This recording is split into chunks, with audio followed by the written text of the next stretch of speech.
ನೋಡಿ ಫ್ರೆಂಡ್ಸ್, ನಾವು ಮಂತ್ರಾಲಯಕ್ಕೆ ಹೊರಡಬೇಕು ಅಂತ ತೀರ್ಮಾನ ಮಾಡಿಕೊಂಡು ಮನೆ ಫ್ಯಾಮಿಲಿ ಎಲ್ಲರೂ ಹೋಗ್ಬೇಕಾದ್ರೆ ಕಂಡಂತಹ ದೃಶ್ಯ ಎಷ್ಟು ಚೆನ್ನಾಗಿದೆ ನೋಡಿ.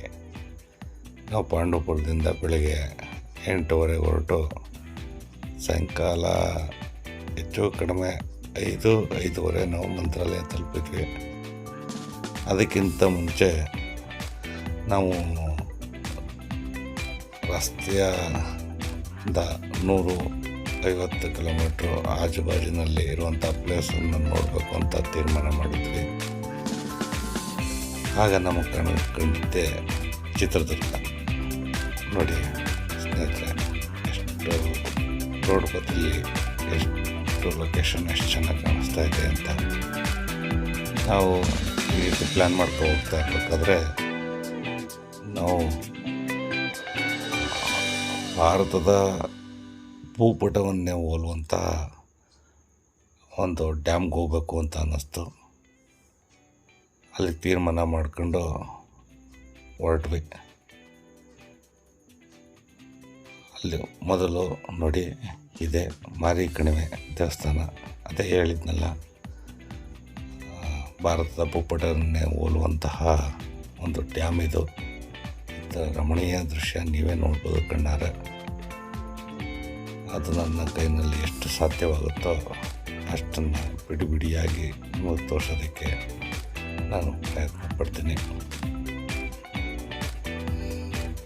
ನೋಡಿ, ಇದು ಕೆಳಗಡೆ ಇರುವಂತಹ ಡ್ಯಾಮಿನ ಚಿತ್ರ. ಇಲ್ಲೇ ಒಂದು ಪಕ್ಕದಲ್ಲಿ ಒಂದು ರಸ್ತೆ ಇದೆ. ಆ ಮುಖಾಂತರ ನಾವು ಹೋದರೆ ಮೇಲ್ಭಾಗವನ್ನು ತಲುಪ್ತೀವಿ. ಇವರೆಲ್ಲ ನನ್ನ ಫ್ಯಾಮಿಲಿ, ನನ್ನ ಹೆಂಡತಿ, ಮಕ್ಕಳು ಮತ್ತು ನಾನು.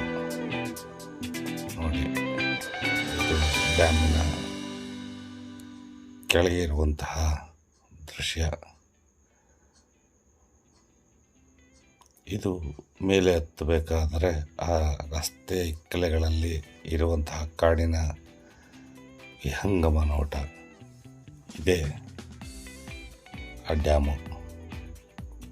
ಇದನ್ನು ಮಾರಿ ಕಣಿವೆ ಡ್ಯಾಮ್ ಅಂತಲೂ ಕರೀತಾರೆ. ಸಂಪೂರ್ಣ ಭಾರತದ ಭೂಪಟವನ್ನೇ ಹೋಲುವಂಥದ್ದಾಗಿದೆ. ನೀವು ನೋಡ್ತಾ ಇರ್ಬೋದು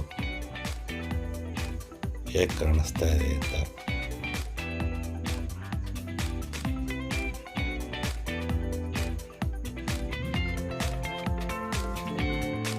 ನಮ್ಮ ಮನೆಯವರೆಲ್ಲ ತುಂಬ ಖುಷಿಪಟ್ಟು ಈ ಪ್ಲೇಸನ್ನು ಎಂತೋ ನೋಡಿರಲಿಲ್ಲ ಅವರು.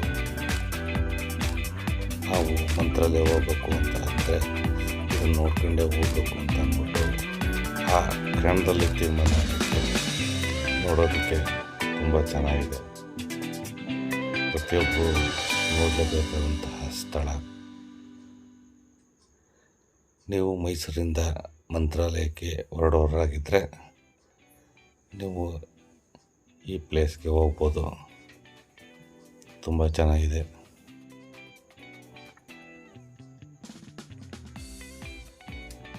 ಅದರಲ್ಲೂ ಫ್ಯಾಮಿಲಿ ಸಮೇತ ಬಂದು ನೋಡಿ ಹೋಗೋದಕ್ಕೆ ಹೇಳಿ ಮಾಡಿಸಿದಂತಹ ಸ್ಥಳ. ನೋಡಿ ಎಷ್ಟು ಚೆನ್ನಾಗಿ ಕಾಣಿಸ್ತಾ ಇದೆ. ನೋಡ್ತಾ ಇದ್ದರೆ ನೋಡಲೇಬೇಕು ಅನ್ನಿಸುತ್ತೆ. ಕಣ್ಣು ಎಲ್ಲಿ ತನಕ ಕಾಯಿಸ್ತಿದ್ದೀವೋ ಅಲ್ಲಿ ತನಕಲೂ ನೀರು, ಹಸಿರು ಬೆಟ್ಟಗಳು.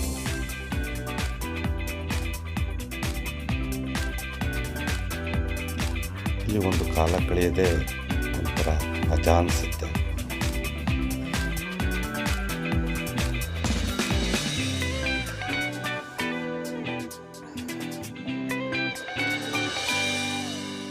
ಒಳ್ಳೊಳ್ಳೆ ಫೋಟೋಗಳನ್ನ ತಗೊಳ್ಳೋದಕ್ಕೆ ಆಗಲಿ,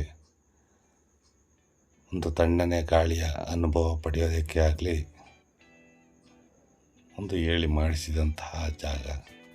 ಇಲ್ಲಿಗೆ ನೂರಾರು ಪ್ರವಾಸಿಗರು ಬರ್ತಾ ಇರ್ತಾರೆ. ಪ್ರವಾಸಿಗರಿಗೇನು ಕೊರತೆ ಇಲ್ಲ. ಏಕೆ ಅಂತಂದರೆ ಈ ದೃಶ್ಯ ನೋಡೋದೇ ಒಂದು ಭಾಗ್ಯ.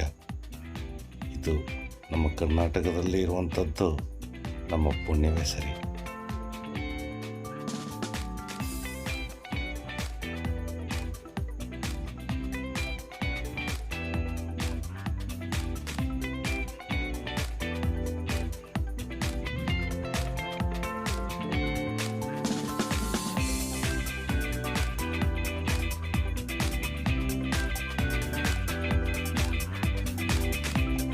ನಾವು ಸುಮಾರು 10 ಗಂಟೆ ಹೊತ್ತಿಗೆಲೆ ತಲುಪಿದ್ವಿ. ಅಲ್ಲೇ ಮಾರಿಕಣಿವೆ ಅಮ್ಮನವರ ದರ್ಶನ ಪಡೆದು ತಿಂಡಿ ನಾವು ತೆಗೆದುಕೊಂಡು ಹೋಗಿದಂತಹ ತಿಂಡಿ ತಿಂದು ನಾವು ಡ್ಯಾಮ್ ಮೇಲೆ ಹತ್ತಿ ಎಲ್ಲವನ್ನೂ ನೋಡಿ ಮುಗಿಸಿ ಬರೋದಕ್ಕೆ ಹೆಚ್ಚು ಕಡಿಮೆ 2 ತಾಸಾಗಿರಬೇಕು. ಒಟ್ಟಾರೆ ನಾನಂತೂ ತುಂಬ ಎಂಜಾಯ್ ಮಾಡಿದೆ, ನನ್ನ ಮಗಳು ಸಹ ತುಂಬ ಎಂಜಾಯ್ ಮಾಡಿದ್ಲು. ಒಟ್ಟಾರೆಯಾಗಿ ಇಡೀ ಫ್ಯಾಮಿಲಿ ಎಲ್ಲ ಎಂಜಾಯ್ ಮಾಡಿದ್ವಿ. ನಾವು ಯಾವ ರೀತಿ ಎಂಜಾಯ್ ಮಾಡಿದ್ವಿ, ಯಾವ ರೀತಿ ಫೋಟೋ ತೆಗೆಸ್ಕೊಂಡ್ವಿ, ಕ್ಯಾಮ್ರಾ ಹಿಡಿದ್ವಿ ಎಲ್ಲ ನೀವೇ ನೋಡ್ತಾ ಇದ್ದೀರಾ.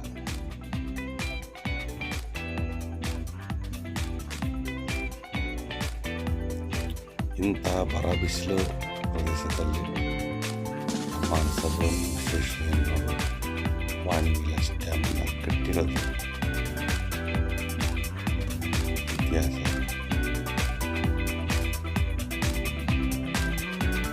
ಇದಕ್ಕೆ ತುಂಬ ಇತಿಹಾಸ ಇದೆ. ಇದನ್ನು ಕಟ್ಟಲಿಕ್ಕೆ ಮೈಸೂರು ಮಹಾರಾಜರ ಕೊಡುಗೆ ಬಹಳಷ್ಟಿದೆ.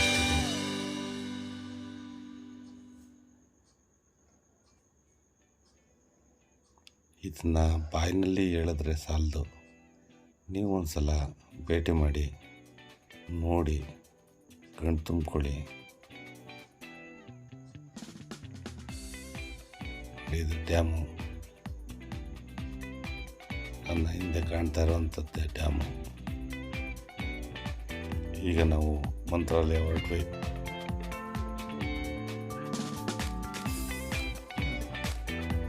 ಬಾಯ್.